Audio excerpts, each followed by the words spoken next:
بسم الله الرحمن الرحيم. وما كان المؤمنون لينفروا كافة فلولا نفر من كل فرقة منهم طائفة ليتفقهوا في الدين ولينذروا قومهم إذا رجعوا إليهم لعلهم يحذرون. كتاب بلوغ المرام من أدلة الأحكام للإمام الحافظ أحمد بن علي بن حجر العسقلاني رحمه الله تعالى. قال رحمه الله: بسم الله الرحمن الرحيم. الحمد لله على نعمه الظاهرة وكفى وسلام على عباده الذين اصطفى. اما بعد. باب الاذان میں بات چل رہی تھی اور بات یہاں پہنچی تھی حضرت عبداللہ بن زید ابن عبد ربہ اذان کی مشروعیت کیسے ہوئی. ہاں اس کی تفصیل گزر چکی ہے اور اس اذان پورے واقعے کو بیان بھی میں نے کیا. اور اس میں ایک چیز یہ بھی ہے کہ حضرت بلال کو حکم دیا گیا کہ اذان فجر میں کیا بڑھا دیں، الصلاۃ خیر من النوم. لیکن وہ اس خواب میں جو فرشتے نے اذان سکھلائی تھی اس میں وہ حصہ نہیں تھا.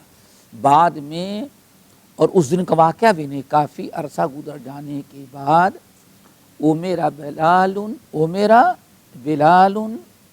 بلال کو حکم دیا گیا. اب بلال کو حکم دینے والا کون ہوگا؟ وَأُمِرَ بِلَالٌ، یہی جملہ یاد رکھنا. وَأُمِرَ بِلَالٌ، اور بلال کو حکم دیا گیا کہ اذان فجر میں حی علی الصلاۃ حی علی الفلاح کے بعد کیا کہیں؟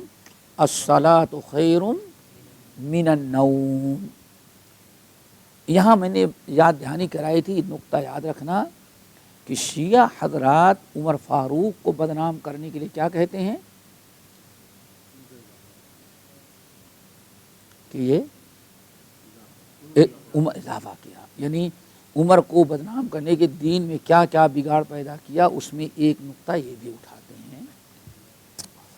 ہم اہل سنت والجماعت کو اچھی طرح سے اس بات کا یقین رکھنا چاہیے کہ الحمدللہ خلفائے راشدین اور صحابہ میں سے کسی نے دین کے اندر کوئی بگاڑ پیدا نہیں کیا. یہاں امر بلال، بلال کو حکم دیا گیا اور حکم دینے والے کون ہیں؟ رسول اللہ صلی اللہ علیہ وسلم. حضرت بلال کو اللہ کے رسول نے حکم دیا، انہوں نے اس لیے رعایت کیا. عمر فاروق نے کبھی کوئی ایسا قدم نہیں اٹھایا کہ اذان میں تبدیلی ہو. یہ چیز یاد رکھیے گا. اور شیخ الاسلام ابن تیمیہ بڑی پیاری بات کہتے ہیں، واللہ حیرت ہوتی ہے. کہتے ہیں کہ دنیا میں جتنے انبیاء گزرے ہوئے ہیں ہر نبی کے امتیوں نے نبی کے صحابیوں کی عزت کی. یاد رکھیے گا، ارے بات سمجھے نا، جتنے انبیاء دنیا میں گزرے ہیں ہر نبی کے امتیوں نے نبی کے صحابہ کی بڑی عزت کی، قدر کیا، احترام کیا، ان سے الفت محبت کی اور عظمت کی نگاہ سے دیکھے. صرف اس آخری نبی کی امت میں ایک گروہ پیدا ہوا جس نے نبی کے صحابہ کو مرتد اور کافر قرار دیا. کس کی طرف اشارہ کیا؟ شیعوں کی طرف. بلکہ یہ بڑی عجیب سے ہمارے ایک استاد تھے جامعہ سلفیہ بنارس میں، تو لکھنؤ میں تعلیم کیے تھے. تو لکھنؤ کا واقعہ بتا رہے تھے کہ سنی محلے میں کہیں کوئی شیعہ، لکھنؤ کا نام سنا ہے نا، سنی محلے میں، اور یہ واقعہ بالکل جامعہ سلفیہ کے استاد نے بیان کیا، جامعہ سلفیہ بنارس کے استاد نے بیان کیا. لکھنؤ میں سنی محلے میں کوئی ان کا امام باڑا تھا، سمجھیے نا. تو بدماشی کے لیے اور رات کو آ جائے اور لاؤڈ سپیکر چالو کر کے، بڑی، حالانکہ اس وقت لاؤڈ سپیکر بہت مشکل سے ہوتا تھا، اور محلے کے سنیوں کے ناک میں دم کر رکھا بہت کی. ہمیشہ سے یاد رکھیے گا، ہمیشہ سے غیر مسلم دنیا کی ساری غیر مسلم حکومتیں سمجھیں کہ شیعہ مذہب کی پوری حمایت دنیا میں غیر مسلم حکومتیں ہمیشہ کرتی آئی ہیں، ہمیشہ. اور آج میں پڑھ رہا تھا، اللہ اکبر، انگریز کو جب خطرہ لاحق ہوا، سعودیہ حکومت جب قائم ہوئی پہلی مرتبہ انگریز کو جب حکومت ڈر ہوا کہ یہ، کیونکہ سعودیہ میں تو نہیں لیکن یہ پورا علاقہ جو تھا، یہ خلیج، یہ سارے علاقے میں کس کی حکومت تھی؟ انگریز کی حکومت تھی. تو یہ انگریز کو جب خطرہ لاحق ہوا تو انگریز نے ایرانی ہی کو تیار کیا تھا جس نے اس وقت کے حاکم سعودیہ کو قتل کیا تھا. نہیں ملک فیصل، اسے بہت پہلے کی بات، یہ تو آخری، اس سے پہلے یہ تیسری حکومت ہے، آل سعود کی تیسری حکومت. اس سے پہلے 2 حکومت لوگوں کو ختم کر دیے تھے، سمجھ گئے. یہ تو تیسری حکومت 100 سال کی پوری کی، ورنہ اس سے پہلے محمد بن عبد الوہاب نجدی کے بعد سے 2 مرتبہ یہ سارے لوگوں نے مل کر کے مصر، یہ وہ سب مل کر کے ختم کر چکے تھے. تو آج بھی میں نے پڑھا تاریخ کے، انگریز اپنی اس علاقے کو بچانے کے لیے اگر وہابی حکومت مضبوط ہو گئی توحید والی تو ہمارے لیے بھی خطرہ ہے. اسی لیے اس نے کیا کیا، تو ہمیشہ سے غیر مسلم حکومتیں عالمی برا طور پر جو مسلم ملکوں میں مدد کرتی ہیں، کس کی؟ شیعہ گروہ کی، اور آج بھی ٹوٹل وہی ان کے پیچھے کام کرتی ہیں. تو بات یہ چل رہی تھی کہ شیخ الاسلام ابن تیمیہ رحمۃ اللہ علیہ کہتے ہیں، وہ لکھنؤ والا کے ساتھ، تو کیا آ گیا اس میں، مسلم محلے میں اب مسلمان رپورٹ کریں لیکن پولیس کوئی کارروائی نہ کرے. تو بڑی شیطانی کیا. ایک دن ایک ابو بکر بنا، دوسرا عمر بنا، اور تیسرا کون بنا؟ عثمان. باہر کی لائٹ بند کر دی تو اس نے چراغ جلا کے بیٹھا، ہو کر رہا ہے. آیا پیچھے سے ایک لات مارا، جو ابو بکر تھا، سمجھے نا، ابو بکر تھا، اس نے ایک لات مارا، 2-4 ہاتھ اور مارا، منہ کے بل گر گیا. پھر ایک آیا چھڑانے کے لیے، ارے کیا مارتے اس کے؟ میں ابو بکر ہوں. تم کون ہو؟ میں عمر ہوں. ارے کیوں مار رہے ہو؟ نہیں، یہ ابو بکر کو گالی دیتا، عمر کو گالی دیتا ہے اس لیے مارا ہوں. عمر نے کہا ارے ابو بکر کو گالی تو میں بھی ماروں گا اس کو. ہاتھ پر پھر ایک بچا ہوا دوڑا ہوا آیا، کون؟ عثمان آیا، موٹی سے لاٹھی لے کر گیا. اس نے بھی خوب دھلائی کی، سمجھ گئے، بہت بڑے، سمجھ گئے نا. آخر میں مولا علی آئے، مولا علی آئے، کہنے لگے، ایک آیا کیا ہے یہ ہم کو تینوں مارے، کیوں مار رہے ہیں؟ کہا کہ یہ کہتے ہیں ابو بکر ہے، عمر ہے، عثمان. کہا تم کون؟ کہا میں مولا علی ہوں، آپ بچائیے. تو مولا علی نے کہا کم وقت، ہمارے تینوں بھائیوں کو تو گالی دیتا ہے، میں تیری پٹائی کروں گا. فجر کے پہلے تک چاروں نے مل کر کے اتنی دھلائی کی کہ صبح جو ہے وہ ہونے کے پہلے نکل گئے. اب آئے سب لوگ، کیا بات ہے، کیا بتائیں. ابو بکر آیا، وہ ختم کر رہا کیا تو عمر پہنچ گیا، پتہ نہیں ہم نے کیا غلطی کی تھی تینوں.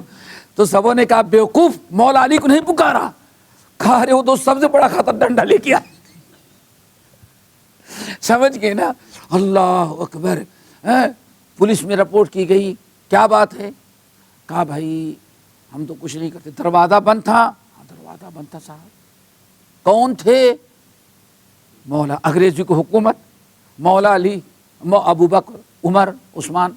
تو انگریز نے کہا بھائی جب لوگ دنیا میں ہی نہیں تو ان کے خلاف کارروائی کیسے کر. تب سے ان کا وہ بند ہوا. تو یہ فطری طور پر یہ اب شیخ الاسلام نے تیمیہ کیا کہتے ہیں، دنیا میں ہر نبی کے صحابہ کی امت نے کیا کیا، قدر کیا اور عزت اور عظمت کی نگاہ سے محبت کیا. لیکن صرف ایک قوم دنیا کے اندر پیدا ہوئی جو نبی کے صحابہ کی عداوت و دشمنی کرتی ہے، ان کی بے حرمتی، ان کو کافر و مرتد قرار دیتے. سمجھ گئے نا؟ تو یہ نقطہ یاد رکھیے کہ چلو یہ فتنے کا دور ہے. صحابہ کے حالات کو اور ان کے فضائل کو اور ان پر جو عظمت ہے، ان کی عظمتیں ہیں، اس کو ضرور سیکھنے کی مطالعے کی کوشش کرو. اسی لیے محدثین نے جب دیکھا کہ رافضی جو ہیں وہ شیعہ کی مخالفت کرتے ہیں، اسی لیے محدثین نے جہاں کتاب الصلاۃ لکھی، کتاب الزکوٰۃ لکھی، جنت و جہنم کا تذکرہ کیا، وہیں فضائل صحابہ پر بھی مستقل کیا کی ہیں، کتابیں لکھی ہیں. مقصد یہ تھا کہ آنے والی نسل ان کے جھانسے میں نہ آ جائے. چلو دوسری حدیث ہے، وعن ابی محذورۃ رضی اللہ عنہ ان النبی صلی اللہ علیہ وسلم علمہ الاذان فذکر فیہ الترجیع اخرجہ مسلم ولكن ذکر التکبیر فی اولہ مرتین فقط ورواہ الخمسۃ فذکروہ مربعا. اس حدیث پر گفتگو غالباً ہو رہی تھی حضرت ابو محذورہ. حضرت ابو محذورہ جو ہیں رضی اللہ تعالیٰ عنہ، یہ مکے میں فتح مکہ کے موقع کی بات ہے. کب کی؟ فتح مکہ. سمجھ گئے نا؟ فتح مکہ کے کیا ہوئی تھی نا، کچھ تھوڑی سے اسی پہ چل رہی تھی نا کچھ. ابو محذورہ یہ بچوں کے ساتھ وادی میں پہاڑ کے نیچے بکریاں چرا رہے تھے اپنے ساتھیوں کے ساتھ. نبی علیہ الصلوۃ والسلام نے حضرت بلال کو حکم دیا اذان دو. اذان دیے تو حضرت بلال کی آواز بہت بلند، رہ گئی رسم ادا، روح بلالی نہ رہی، زبردست اذان ہوتی تھی ان کی. تو یہ نیچے جو چرواہے تھے بکریوں کے بچے چرواہے، وہ سب ایک دوسرے کے ساتھ مسخرہ کرنے لگے اور ان کی قسمت جاگ اٹھی تھی. انہوں نے سب سے بلند آواز میں حضرت بلال جو کہیں اس کو نقل اتارنے لگے. اذان ختم ہوئی تو اللہ اس پر پکڑ لا ان کو. یہ بیچارے سوچتے تھے ہم تو بچے ہیں چھوڑ دیں، اللہ اس میں پکڑ لاؤ سب کو. سب پکڑ کے لائے گئے، ایک نہیں دو نے. فرمایا کون بلند آواز سے؟ تو ابو محذورہ کا نام آیا. اللہ اکبر. اللہ اس نے فرمایا ادھر آ. آپ نے سینے پر ایسا ہاتھ رکھا، بہرحال ایمان سرایت کر گیا اور کلمہ پڑھنے کے لیے تیار ہو گئے. پھر نبی علیہ الصلوۃ والسلام نے ان کو حکم دیا کہ اب تم اللہ اکبر اذان سکھلائی اور اسی وقت سے مکے کے مؤذن بنے. اللہ، مکے کے پہلے مؤذن جو رسمی طور پر وہ کون ہیں؟ حضرت بلال مسجد نبوی کے اور ابو محذورہ مسجد حرام کے. وہ عبداللہ ابن مکتوم ہیں، وہ آگے. ابو محذورہ ہیں وہ مدینے کے مؤذن تھے حضرت بلال کے ساتھ. عبداللہ ابن ام مکتوم اگلی حدیث آ رہی. اللہ اکبر. یہ اللہ کے رسول نے ان کو سنایا اور سکھایا. تو کیسے؟ ترجیع والی اذان. وہ کیسی ہے؟ اللہ اکبر اللہ اکبر اللہ اکبر اللہ اکبر اشہد ان لا الہ الا اللہ اشہد ان لا الہ الا اللہ اشہد ان محمد رسول اللہ اشہد ان محمد رسول اللہ اشہد ان لا الہ الا اللہ. اب پھر بلند آواز ہے. یعنی یہ شہادتین جو ہیں اشہد ان لا الہ الا اللہ، ان کو پہلے آہستہ آہستہ پھر ان کو اونچی آواز سے، اس کو کیا کہا جاتا ہے؟ ترجیع، رجوع سے رجوع، رجع یرجع ترجیعا، اس اذان کو کیا کہا جاتا ہے؟ اذان ڈبل اذان بھی بولتے ہیں، اصل میں شرعی لفظ کیا ہے؟ وہ ترجیع۔ یہاں کبھی سنا ہے؟ نہیں، کبھی کبھی ہمارے عبد الماجد ماشاءاللہ جوش میں آتے ہیں تو قاضی مسجد میں دے دیا انہوں نے۔ اسی لیے کیا ہے، یاد رکھو، یہ حدیث کے اندر بہت ساری چیزیں مذکور ہیں، لیکن ہم لوگ نہیں کہتے تو نئی چیز۔ عبد المجید فیصل آبادی ماشاءاللہ ایک دن دے دیا ہے خطبے میں یہاں قاضی مسجد میں، اب لوگوں نے لقمہ دینا شروع کیا، ہنگامہ، لیکن وہ کہاں سنتا ہو، وہ تو اپنی پوری اذان کر دی۔ آپ لوگ نہیں تو اذان میں پھر نہیں رہے ہو گے، بغلف میں دیا تھا، چلو تو کبھی کبھی اب ایک دن موقع دے دیں وہ اذان دے دے گا، سمجھ گے نا، ترجیح والی اذان تو کبھی کبھی دینا چاہیے تاکہ یہ سنت مردہ نہ ہو جائے، معلوم رہے لوگوں کی کیا چیز ہے۔ اس کو کہتے ہیں ترجیح والی اذان، ترجیح والی اذان۔ کیوں؟ یہاں فذکر فیہ الترجیع، شرعی لفظ کیا ہے؟ ترجیح۔ ہم لوگوں کے ہاں ڈبل اذان۔ اور پھر ایک بات اور بتائیں میرے بھائی، کسی کو تم کو برا نہ لگے بھائی، ورنہ تم گرم ہو جاؤ گے کہیں۔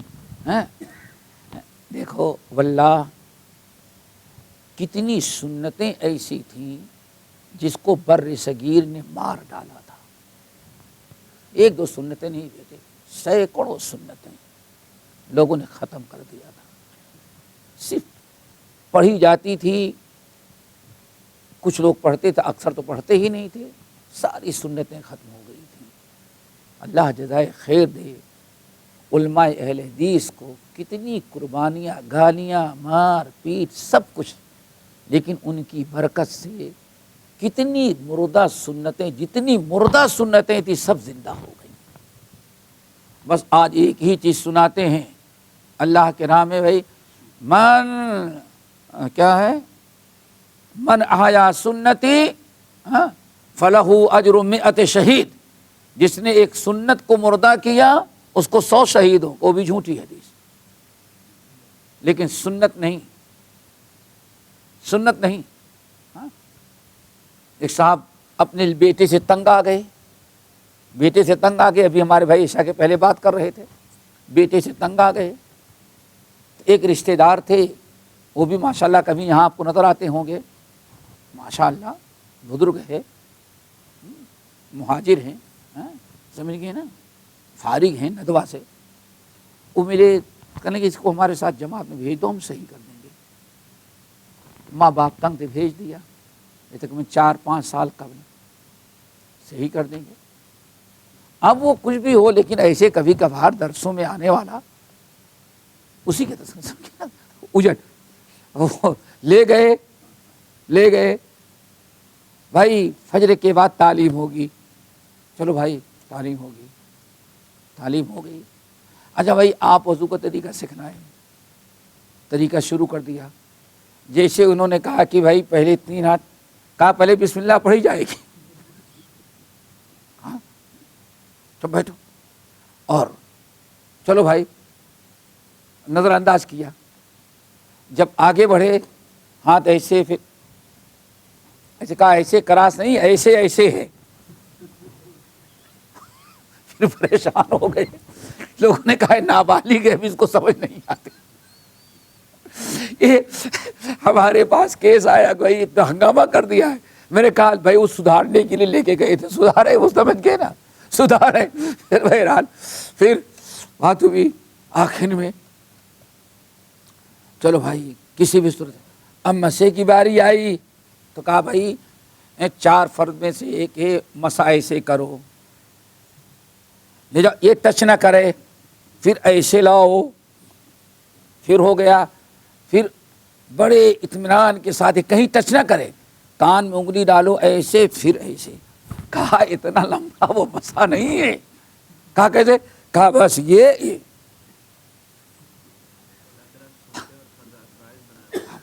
تنگ آ گئے ہو بھائی، چھوڑ دیا۔ مولوی صاحب کو بلایا گیا، جو رشتے دار مولانا صاحب بھیجے تھے، نہیں ہم صحیح کر دیں گے اس کو انہی کی عمارت میں، لیکن مولانا صاحب کو اجازت تھی کہ رات آپ اپنے گھر کے میں گزار سکتے ہیں۔ بھائی یہ بچہ آپ کا جو رشتے دار، اس نے تو ایسے سے چھیڑ دی، نہیں وہ یہ بچہ ہے سمجھ جائے گا، سدھارنے ہی کے لیے لائے ہوئے ہیں نا، ایک دن میں تھوڑی سدھر جائے گا۔ چلو بھائی، شارجہ سے نکلے جاتے جاتے کہاں تک پہنچ گئے؟ وہ عجمان پہنچ گئے۔ اب دوسرے دن نماز کا طریقہ پھر وہی 4 رکعت وقت مغرب، پیچھے اس امام کے، منہ میرا قبلہ، کہا بھائی اتنی یہ کہاں ہے اسلام میں؟ غریب اور تنگ۔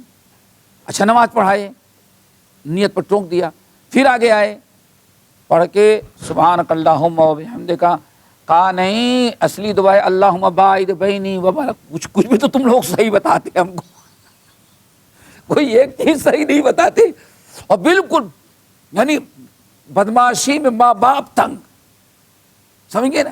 لفٹ میں ایک مرتبہ چڑھا اوپر جانے کے لیے، سمجھو لفٹ اگر کوئی نہیں دوبارہ لفٹ کام کی نہیں رہے، کچھ نہ کچھ کر کے جائے گا، اگر کچھ نہیں ملے گا تو پلاسٹک کے تھیلی کا پانی لے گا، اس میں سوراخ کر کے لے کے چلے گا۔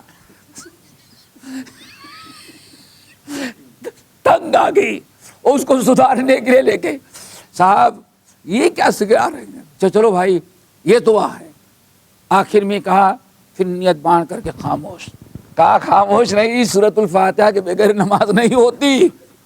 اور یہ 2 دن میں اتنا تنگ کیا کہ ایمرجنسی میں ٹیلی فون آیا، اور اس وقت ٹیلی فون نہیں تھا، موبائل نہیں تھا بھی، بہت کم لوگوں کے پاس، او لمبا والا انیس تھا، سمجھے نا، جلدی آؤ۔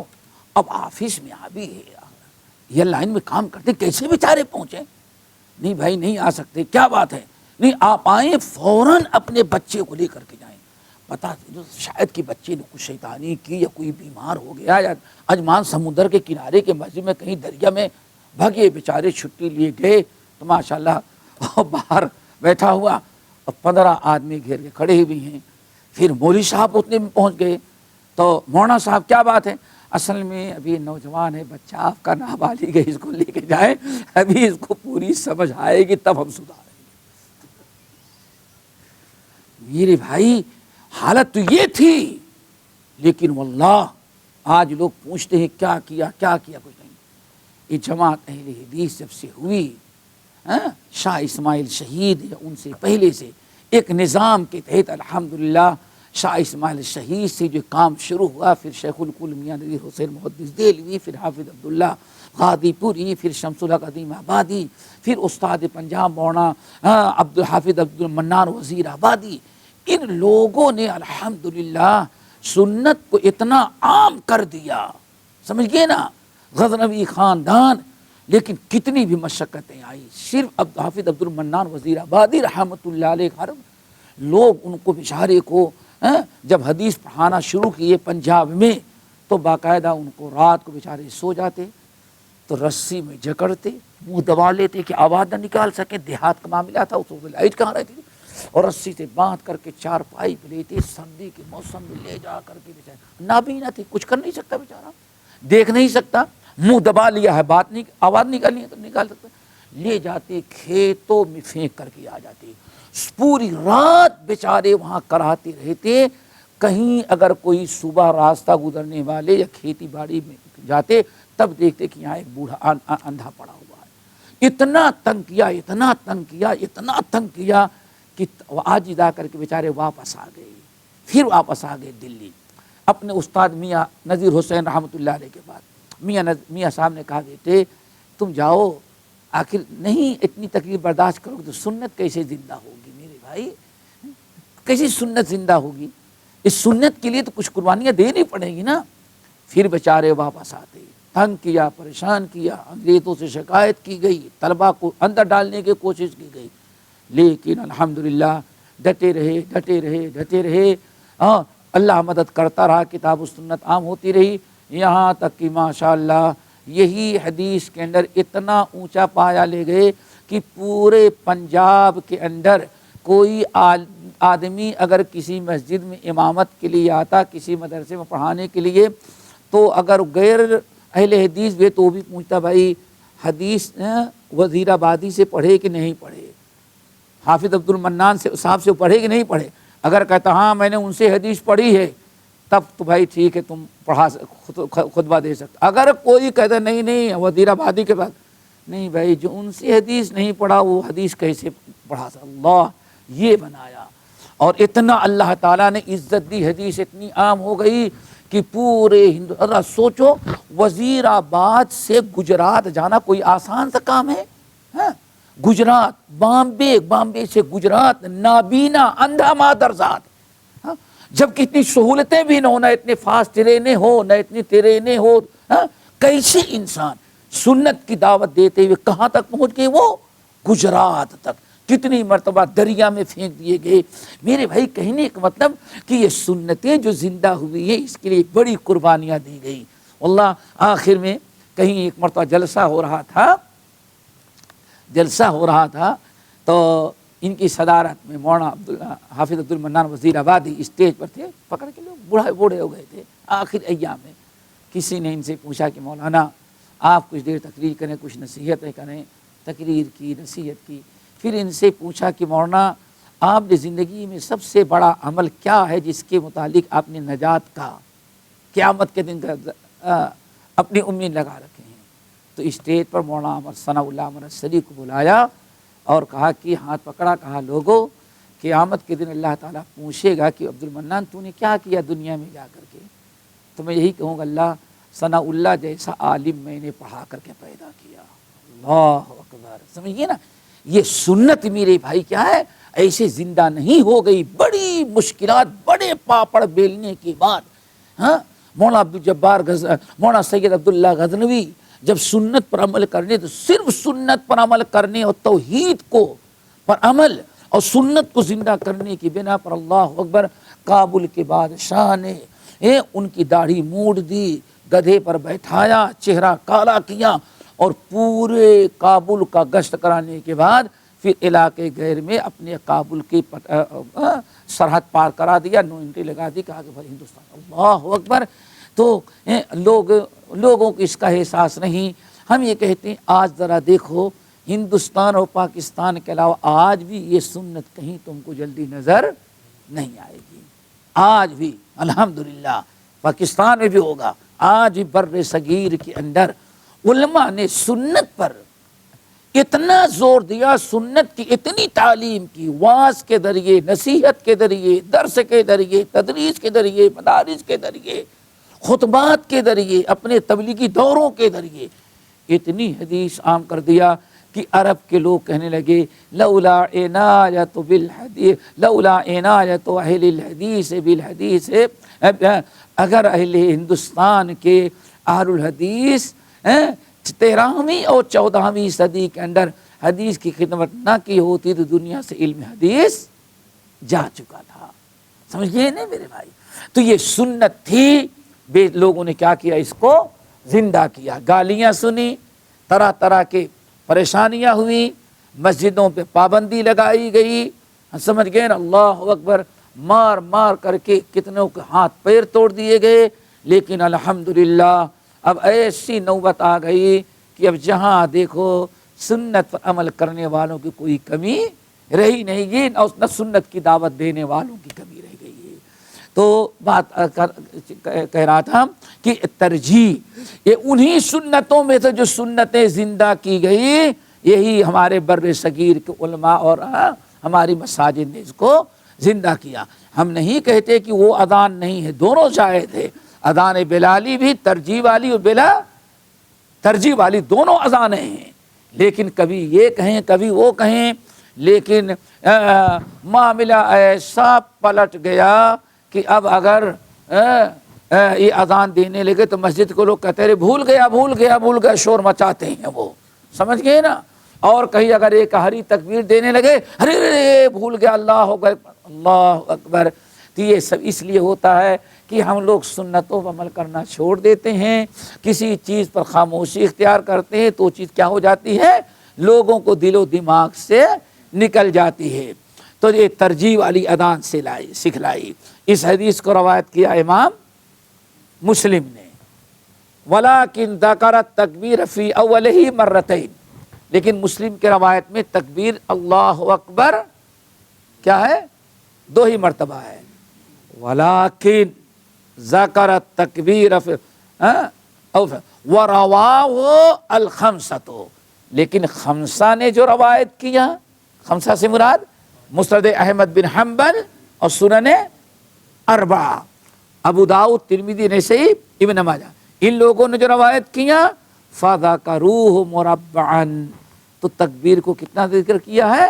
4. اللہ اکبر اللہ اکبر اللہ اکبر اللہ اکبر، پھر 4 مرتبہ اشہد ان لا الہ الا اللہ اشہد ان لا الہ الا اللہ اشہد ان محمد رسول اللہ اشہد ان محمد رسول اللہ. سمجھ گئے نا؟ اور اس میں کسی کا کوئی اختلاف نہیں ہے، جائز ہے. امام ابو حنیفہ رحمۃ اللہ علیہ کے ہاں فرادہ یعنی کیا کہتے ہیں بغیر ترجیح والی اذان، اس کو ترجیح دیا گیا ہے. شوافی نے اس کو ترجیح دیا ہے ترجیح والی، اور آج عمل جو ہے تقریباً ایک ہی ہے. لیکن بہرحال اس سنت کو زندہ رکھنا چاہیے. کبھی آپ ایسی اذان دیں، کبھی ویسی دیں، تاکہ لوگوں کو معلوم ہو جائے کہ ہاں یہ بھی ہے اور وہ بھی ہے. لیکن جب مشکلات کیا آئی؟ جب ہمارے بر صغیر میں اس سنت کو زندہ کیا گیا تو لوگ لاٹھیاں لے کر کے اب جوش میں آ گئے. نہیں، یہ ناجائز ہے بھائی، حدیث میں آیا ہے. اصل میں یہ حدیث ایسے نہیں ہے، تم لوگوں نے سمجھا نہیں. اچھا بھائی تم کیا سمجھے؟ وہ اصل میں بچہ تھا تو اس پر یقین ہی پیدا ہو رہا ہے. 60 سال تو ہو گئے نا یقین پیدا کرتے ہوئے. 60 سال گزر گئے، ابھی یقین ہی کے چکر میں پڑے ہوئے، اور بڑوں کو بھی یقین نہیں پیدا ہوا. سمجھ گئے نا؟ میرے بھائیوں کہنے نہیں وہ کافر تھا، نئے نئے مسلمان لایا تو ابھی یقین کامل نہیں تھا، تو اللہ کے رسول نے یقین کامل کے لیے پہلے 2 مرتبہ اس کو کلمہ پڑھوایا، پھر اذان والے کلمات اللہ اکبر. خود بدلتے نہیں، قرآن کو بدل دیتے ہیں. یہ ہے میرے بھائی. تو اس طرح سے یہ اذان، یہ اقامت بالکل اذان شرعاً ہے. اب یہی سے ایک چیز اور جو جس کی آج بڑی ضرورت ہے سمجھیں. دیکھو کہا جاتا ہے کہ نیک لوگوں کا طریقہ اپنانا، نیک لوگوں کے کردار، ان کے چال چلن کا اپنانا، یہ بہت خیر و برکت کی چیز ہے. کوشش کرو دوستو، خاص طور سے اس زمانے میں. نبی علیہ الصلوۃ والسلام نے ارشاد فرماتے ہیں اللہ اکبر، خصلتان لا تجتمعان فی منافق. خصلتان لا تجتمعان فی منافق. 2 بہترین عادتیں ہیں بڑی عالی شان، مومن ہی میں وہ دونوں اکٹھا ہوتی ہیں، کبھی منافق میں اکٹھا نہیں ہوتی. سمجھ رہے ہو نا؟ ہاں. آج لوگ کہتے ہیں شکل میں صورت میں کیا ہے، لباس میں کیا رکھا ہے، دل میں سب کچھ ہے، سب کچھ ہے. لیکن سوچو ذرا سا، اللہ اس کے رسول کے فرمان میں تو کبھی نگاہ رکھیں کہ اللہ رسول کیا فرما رہے ہیں. اللہ اکبر، خصلتان لا تجتمعان فی منافق. 2 بہترین خصلتیں، خصلت معلوم ہے عادت، ایسی جس کی عادت پڑ گئی ہو، ایسی نیکی جس کی کیا بن جائے وہ عادت. خصلتان لا تجتمعان فی منافق. 2 خصلتیں ہیں جو کبھی منافق میں جمع نہیں ہوتی. تو مفہوم مخالف کیا ہوا؟ منافق میں جمع نہیں ہو سکتی، تو کس میں جمع ہوگی وہ؟ مومن میں. کیا؟ اللہ اکبر، حسن سمت و فقہ دین. اللہ اکبر، حسن سمت و فقہ دین. دین کی سمجھ اور حسن اچھے چال چلن. سمت کس کو کہتے ہیں؟ چال چلن کو. یعنی آپ کسی کے گفتار، کردار، چال چلن کو اپنا اسوہ بنائیں اور اسی پر چلنا چاہے تو اس کو کیا کہا جاتا ہے؟ سمت. اردو میں کہتے ہیں قبلے کی سمت. کیا مطلب ہے؟ معلوم ہے قبلہ ہے تو نہیں معلوم، پوچھ کر کے آپ کو چہرہ اسی طرف کرنا ہے، تو آپ اپنے آپ کے لیے اچھی چال چلن کو ویسے ہی ضروری سمجھ لے جیسے قبلے کی سمت ڈھونڈتے ہیں. سمجھ گئے نا؟ اب کیا پتہ چلا بھائی؟ اچھی شکل و صورت وضع قطع، پتہ چل گیا کہ ظاہری شکل و صورت نیک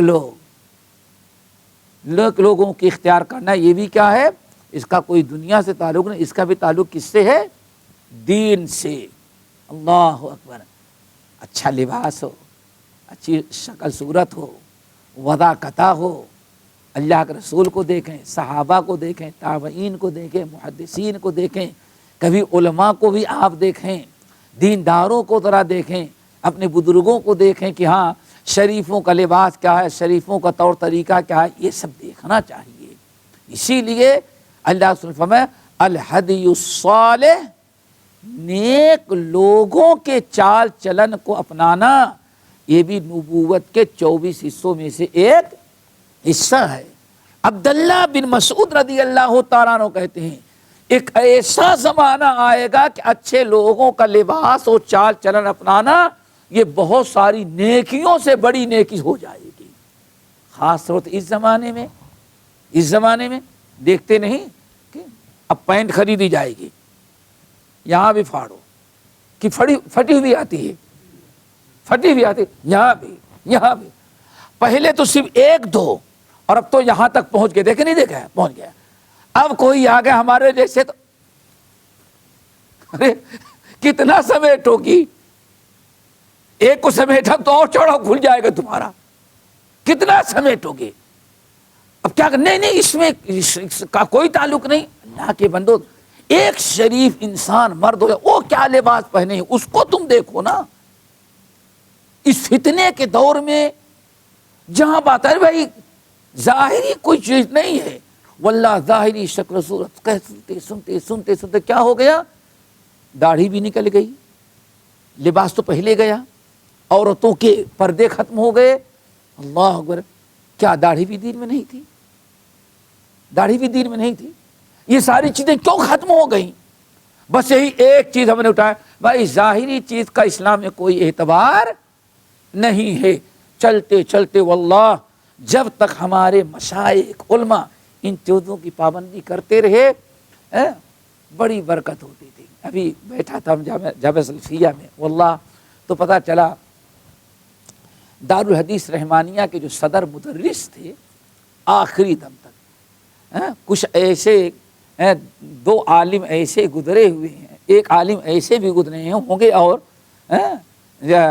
کہ جس دن سے دارالحدیث قائم ہوا ہو جب تک ختم نہیں وہ دارالحدیث رحمانیہ ہی دلی میں تھے. پہلی جماعت سے پڑھنا شروع کیے ہیں اور فراغت کے بعد پڑھاتے رہے، اور جب تک سے تقسیم ہندوؤں نے اس پر حملہ نہیں کیا تب تک وہ صدر مدرس رہے. ہمارے ہندو پاک کے مشہور علماء مولانا نذیر احمد املوی رحمۃ اللہ علیہ، اللہ ان کی قبر کو نوروں سے بھرے، بڑے زبردست پورے تقریباً 23-24-25 سال شروع سے لے کر کے جس دن تالا لگا اس وقت تک یہی رہے، اور آخری میں وہی یعنی دنیا بھر کے ہندوؤں نے کیس ڈال کر کے جیل میں ڈلوایا، لیکن بہرحال بڑی تکلیفیں دی گئی، وہاں آزاد ہوئے. اللہ تعالیٰ نے ایک عرصے تک مزید کام لیا. تو میرے بھائی یہ ابھی جامعہ سلفیہ میں بیٹھے تھے تو ان کے ایک شاگرد نے بتایا کہ مولانا اتنی سخت نگاہ رکھتے تھے، اتنی کڑی نگاہ رکھتے تھے کہ ہمارے 3 ساتھیوں کو انہوں نے شہادہ نہیں دیا، جو شہادہ پر دستخط ہوتی ہے نہیں کیا. مدرسے والوں نے کہا، ناظم نے کہا نہیں کیا. اسی لیے کتنے سال رحمانیہ چلا ہے؟ سن 23 میں شروع ہوا ہے پڑھائی، سمجھ گئے نا، 21 میں 1921 میں شروع ہوا ہے اور 47 میں ختم ہو گیا. کتنے سال چلے؟ 26 سال. 26 سال میں ایک اتنے عالم پیدا ہو گئے کہ 100 سال تک علماء کی کمی. جہاں دیکھو رحمانی، جہاں اظہر کا فارغ ان کے سامنے ہے، سمجھ گئے نا، کہیں کا فارغ رہا ان کے ٹکر کو کوئی پیدا ہی نہیں ہوا. صرف 26 سال میں اتنے علماء پیدا کر دیے. اسی لیے آج بھی دیکھیں گے، اب تو شاید میرے خیال 1-2 رہ گئے ہند و پاک کے اندر، ورنہ جو فارغ ہوگا آج بھی اگر وہ کھڑا ہو جاتا ہے تو مکہ اور مدینہ یونیورسٹی کے لوگ ابھی اس سے سیکھتے ہی ہیں، سکھانے کے لائق نہیں ہو گئے. کیا تھا؟ اخلاص اور علماء کی تربیت، اساتذہ کی تربیت. سمجھ گئے نا، معمولی سے شروع سے آخر تک ایک ہی عالم امتحان لیتا رہا. اتنا سخت امتحان کے مت پوچھیں. مولانا حافظ عبداللہ روپڑی رحمۃ اللہ علیہ آتے اور اکیلے امتحان لیتے تھے، اور ان کے امتحان میں جو پاس ہو جائے سمجھو کہ دنیا میں کبھی فیل نہیں ہو سکتا. سمجھ گئے نا، صرف 26 سال میں شیخ الحدیث، شیخ التفسیر، بڑا سے بڑا مفتی، پتہ نہیں کیا کیا پیدا ہو گئے دنیا کے اندر لوگ. اخلاص تھا. اخلاص کیسے؟ اخلاص تھا، تعلیم بھی دیتے تھے اور طلبہ کی تربیت بھی کرتے تھے. ہر طالب علم کو امانت سمجھتے تھے. اسی لیے وہاں کا جو فارغ ہوا وہ زبردست، اللہ اکبر، کہنے لگے کہ مولانا املوی رحمۃ اللہ صدر مدرس تھے. جب تقسیم کے بعد بنارس آ گئے، وہاں رحمانیہ مدرسے کے صدر مدرس تھے، تو کہنے لگے کہ ہمارے 3 ساتھی تھے، ایسے تھے، فراغت کے بعد مولانا املوی صاحب نے ان کے اس پر دستخط نہیں کیا. میں نے کہا کیوں، کیا بات ہے؟ صاحب واقعہ بتا رہے ہیں جو موجود تھے. انہوں نے کہا مولانا املوی نے انکار کر دیا. لوگوں نے پوچھا، ذمہ داروں نے کی، بھائی آپ نے پڑھایا اور یہ فارغ ہوا، آپ اس کی شہادہ پر، سرٹیفکیٹ پر، سند پر کیوں نہیں دستخط کرے؟ کہا کہ میں نہیں کر سکتا، اس کو میں نے فلاں موقع پر بازار میں سگریٹ پیتے ہوئے دیکھا تھا. یارو پھر جب ایسی سخت تربیت ہوگی تو کیوں نہیں ان کے علم میں برکت ہوگی؟ کیا کہا مولانا نے؟ ہم نے سگریٹ پیتے ہوئے دیکھا، ہم نے وارننگ دی تھی لیکن بات نہیں آیا، اور مدرسے کے باہر میں نے اس کو فلاں جگہ روڈ پر چلتے ہوئے دیکھا. اس نے کیا کیا؟ سگریٹ پیتا تھا. نہیں، اللہ اکبر. اسی لیے اتنی تعلیم و تربیت تھی. اور یہی چیزیں آج ہیں استاد سے بھی نکل گئی تو طلبہ میں تو کوئی تصور ہی نہیں کیا جا سکتا. سمجھ گئے نا، استاد ہی نکل گئے ایسے. تو آج 10-12 سال پڑھنے کے بعد بھی کوئی خیر و برکت علم میں نہیں. نبی علیہ السلام کا فرمان یاد آتا ہے ہمیں. اللہ رسول نے فرمایا ایک زمانہ ایسا میری امت پر آئے گا کہ جیسے اس کی مثال کیسے ہوگی، 100 آدمی ہوں گے لیکن ایک ہی کام کا نکلے گا، 99 بیکار ہی نکلے گا. اللہ اکبر. کتنا؟ صرف 100 میں سے ایک. آپ نے تشبیہ دی. اور اس کی مثال کیسے ہوگی کہ 100 اونٹ ہیں، ایک آدمی نے 100 اونٹ پال رکھا ہے لیکن سواری کے لیے سواری کے لائق ایک بھی نہیں. کوئی ٹانگ ٹوٹی ہے، بوڑھا ہے، کوئی بہت کم سن ہے، کوئی بیمار ہے.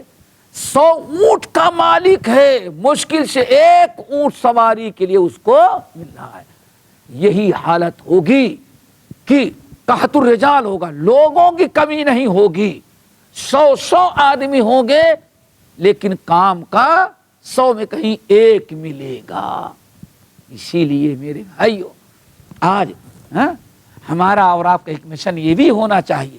ارے بھائی مدرسے والے آئے چندہ مانگنے کے لیے، ارے صاحب کتنے بچے فارغ ہوتے ہیں؟ 50. کتنے کام کے نکلے؟ اللہ اکبر. تو چندہ دینے سے انکار. مدرسہ چلانے والوں کو ذلیل اور خوار نہ کرتے، نہیں، نہ کریں. کم سے کم آپ کی نگاہ یہ ہونی چاہیے کیا بھائی 50 بچے پڑھتے ہیں، اگر 2 بھی کام کے نکل جائے تو سمجھو بہت ہی کیا ہے، غنیمت. 2 تو نکلے. اگر 2 ہی پڑھاؤ گے تو کیا نکلیں گے؟ اگر یہ 2 کے لیے بھی اگر 2 کام کی نکلے 48 جو ہے بے کام نکلے، اس لیے آپ چندہ دینا بند کر دیں گے، مدرسہ بند کر دیا جائے 2 بھی نہیں ملیں گے آپ کو، اس لیے آج اس پر نگاہ ہونی چاہیے۔ تو ابو محذورہ کی بات بتا رہا، دیکھو انہوں نے کس کی نقل اتاری؟ سیدنا بلال۔ عربی شاعر کہتا ہے احب الصالحین ولست منہم لعل اللہ یرزقنی صلاحا۔ ہاں اللہ اکبر، نیک تو نہیں ہوں لیکن نیک لوگوں سے محبت کر رہا ہوں، ہاں ان کی داڑھی دیکھ کر کے محبت کر رہا ہوں، ان کا لباس دیکھ کر کے محبت کر رہا ہوں، ان کا علم دیکھ کر کے محبت کر رہا ہوں، آپ کا تقوی دیکھ کے محبت کر رہا ہوں، آپ کے سخاوت دیکھ کر کے، آپ کی شرافت، آپ کا اخلاق دیکھ کر کے آپ سے محبت کر رہا ہوں۔ تو شاید کہ ان کی کس بنا پر محبت کرتا ہوں کہ شاید کہ اللہ تعالی ہم کو بھی انہی جیسا احب الصالحین ولست منہم لعل اللہ یرزقنی صلاحا۔ نیک تو نہیں ہوں لیکن نیک لوگوں سے محبت کر رہا ہوں، اس امید سے، اس امید پر کہ اللہ تعالی ہمیں بھی کیا بنا دے، نیک۔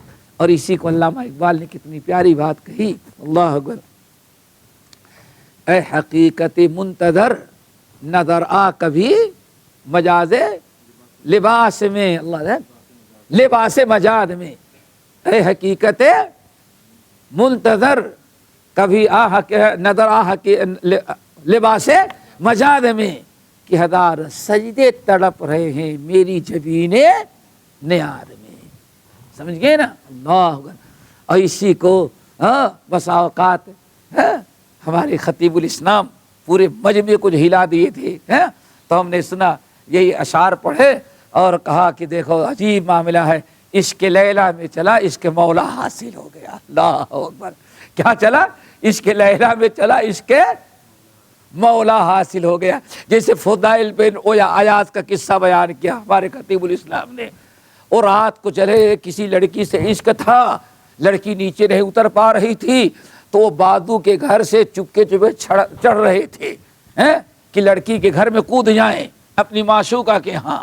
ساری رات انہوں نے، لیکن جب دوسرے جس گھر سے چڑھ کے چھلانگ لگا رہے تھے تو دیکھا کہ وہ بیچارہ تہجد کی نماز پڑھ رہا ہے، اور سورہ حدید کی اس آیت پر پہنچا، الم یأن للذین آمنوا ان تخشع قلوبہم لذکر اللہ۔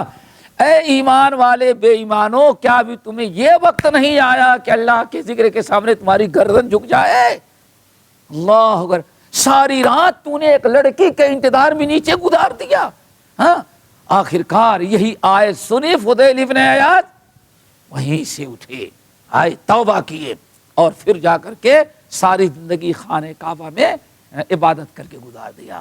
تو اسی کو خطیب الاسلام نے پڑھا اور کہا کہ اے حقیقت منتظر نظر آ کبھی لباس مجاد میں 1000 سجدے تڑپ رہے ہیں میری جبین نیاد میں۔ اور پھر کہا یہی ہے کہ عشق لیلا میں چلا عشق مولا، جا رہے تھے کہیں اور، لیکن اللہ تعالیٰ نے قسمت آزمائی کی، ولی اللہ بن کر کے حرام کاری کے لیے جا رہے تھے، خانہ کعبہ کا مجاور بن گیا۔ میرے بھائیو، تو یہ حضرت ابو محذورہ رضی اللہ تعالی عنہ کافر تھے، لیکن نقل اتارنے لگے، کن کی؟